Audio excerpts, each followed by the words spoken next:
Power of hell, no scheme or plan can ever pluck me from his hand. Here, in the power of Christ, I stand. That verse makes me wonder, what does it mean? What could it mean? What should it mean to stand as a Christian, as a follower of Jesus, to stand in the power of Christ, to stand undaunted by the schemes or the plans of our present moment? What would it mean for me, for us, to stand with Jesus against the powers of crassness and cruelty in our times? What could it mean to stand up for Jesus in the face of the things people claim about him and the ways people use him? To stand up for Jesus against the warped and heretical ideology, theology, and Christology of Christian nationalism, for example. What could it mean? What should it mean? Of course, Jesus was pretty good at standing up for himself, as we just heard in the passage that Aurora read for us. That bit from Luke's gospel brings together some strange bedfellows. Did you notice? Here come the Pharisees, who are usually depicted as enemies of Jesus, or at least his antagonists. But today they hasten to his side to do what? To warn him. To warn Jesus about Herod Antipas's murderous intent towards him. Not what we have come to expect from the Pharisees. But of course there were Pharisees and Pharisees, just as today there are Christians and Christians. These Pharisees tell Jesus, "Get away from here, for Herod wants to kill you." The Herod that they're talking about, of course, is the son of King Herod, the guy who, according to Matthew, tried to kill Jesus way back when Jesus was just a little baby. And this Herod 2.0 is every bit as cruel as his dad, if maybe not as effective. And so Jesus' response might strike us as a little startling. Go and tell that fox for me. And personally, I don't need to read any further, because this is clearly a badass Jesus, the kind of Jesus who is well able to stand up for himself. Of course, the Pharisees probably have no desire to go back and tell Herod Antipas anything. In their disgust and disapproval of Herod and everything Herod stands for, they are probably pretty aligned with Jesus. And in that way, and for that moment, they are allies of Jesus. Like many of us, I've been troubled all this year by the thought that as deeply and tragically divided as we perceived ourselves to be in this country, that there must be at least some connections, some ways of speaking to each other and not just at each other. Surely not true in all cases, but maybe, please God, maybe in some cases. A month or two ago, I was serving on jury duty, which in my case meant I was sitting around and waiting and waiting and waiting.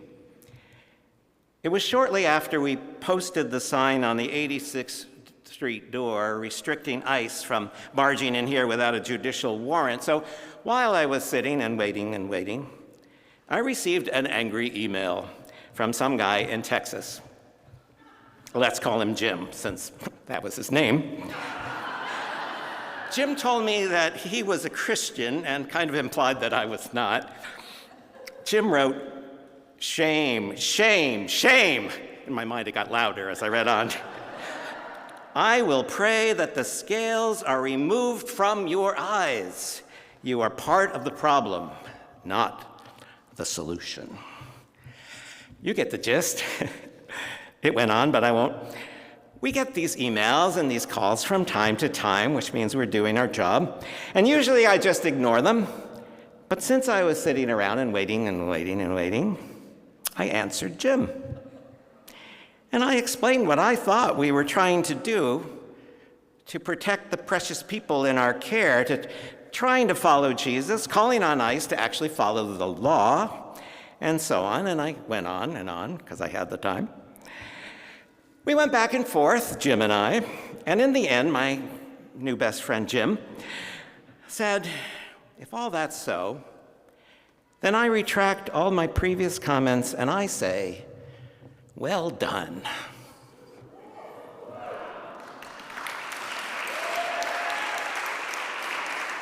And maybe that's a sign for us in our times. I feel like it's time to look for allies in strange and different places. There may be people and groups we disagree with firmly and vehemently on certain topics and in certain areas, but with whom we might be able to make common cause on other issues and in other ways. I don't want to push that too far, because these are crazy times and filled with crazy ideas, destructive ideologies. And for me, it's hard to believe that I have anything in common with some of those who claim the name of Christ as I do. I'm working on that. But those Pharisees, those supposed enemies of Jesus, show up for him because they believe they have more in common with Jesus than they have with Herod. Like Jesus, they take their faith seriously. Herod uses the faith when it suits him to manipulate and to stay in power.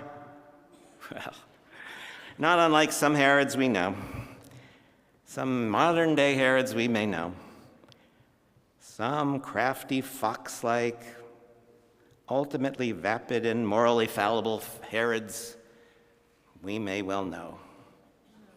Go and tell that fox from me. What does Jesus say to Herod? He tells them to tell Herod, here are my plans. Here's where I'll be. Come and get me if you want. But Jesus has a sense of his own destiny and his own purpose and his own direction. He knows where he stands. And he knows where he's going because he knows who he is. And he knows who it is who's guiding him. You know, my siblings and I grew up in a mostly white suburban church with mostly white suburban music. But we were saved from that by a man named Jesse Washington, who thought he could teach these cute little white kids to sing gospel.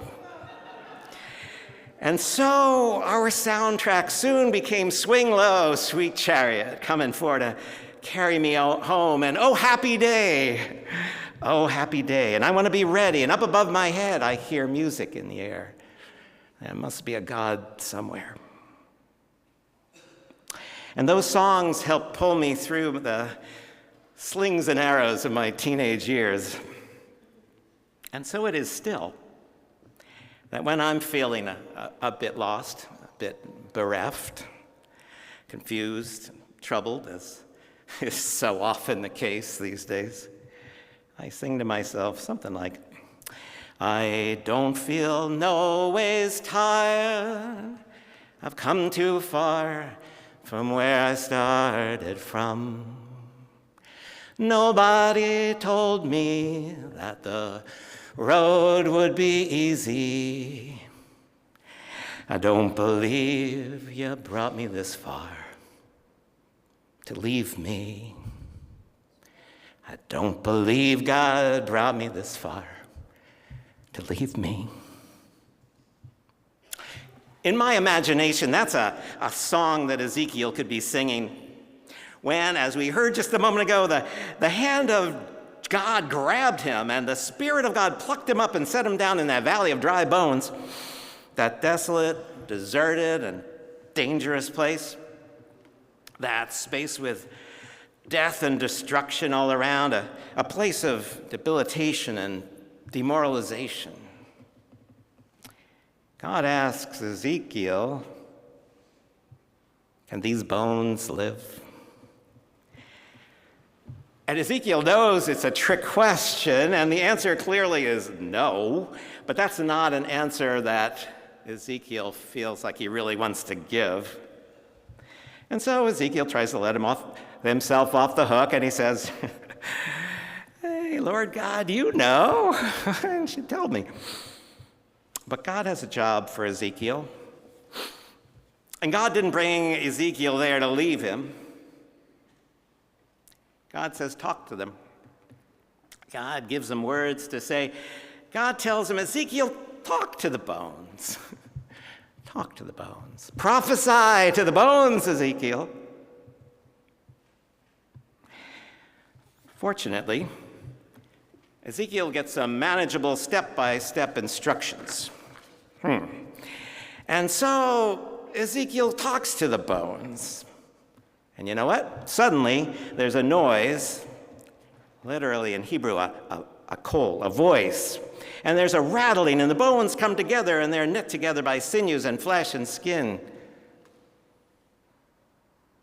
But they can't stand.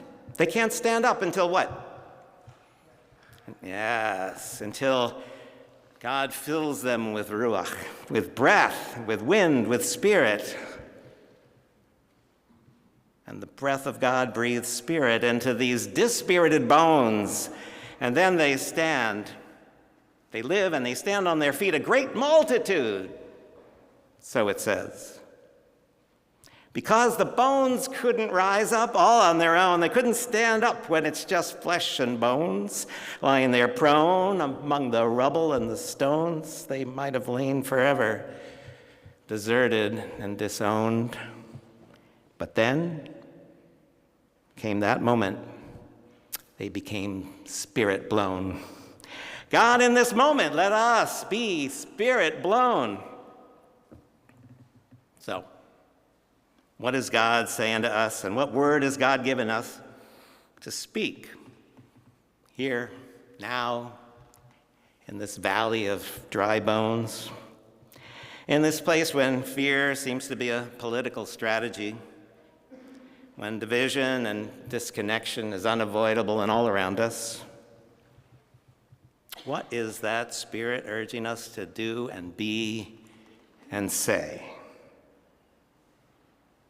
As Melanie put it in today's devotional, we're having trouble threading the needle between calm, thoughtful engagement with the Spirit and the urge to scream from the rooftops. And maybe both are needed. But I can't help thinking that there are caring people of both parties, and all parties are of no political party. People who don't like to see trans people lied about, or immigrants victimized, and political opponents demonized. I can't help thinking that there may be others who claim the name of Christ who don't like to see religion manipulated and don't think much of fear as a political or theological strategy. I can't help thinking that if scratched below the surface, there may well be people of faith or no faith with whom we might make common cause in the cause of compassion and justice and integrity. And I can't help thinking there may be some Pharisaic allies out there, some allies whom we dismiss at our peril, at all of our peril. And I can't help believing that the God who found a way to connect a bunch of dead, dry bones scattered across a dismal and desolate valley, I can't help thinking that that God could figure out how to connect a bunch of scattered and fearful people into a common cause of love and justice and reconciliation and compassion. And I know that the God of dry bones will find a way to help us to stand up for what we stand for and work together so that we can live together.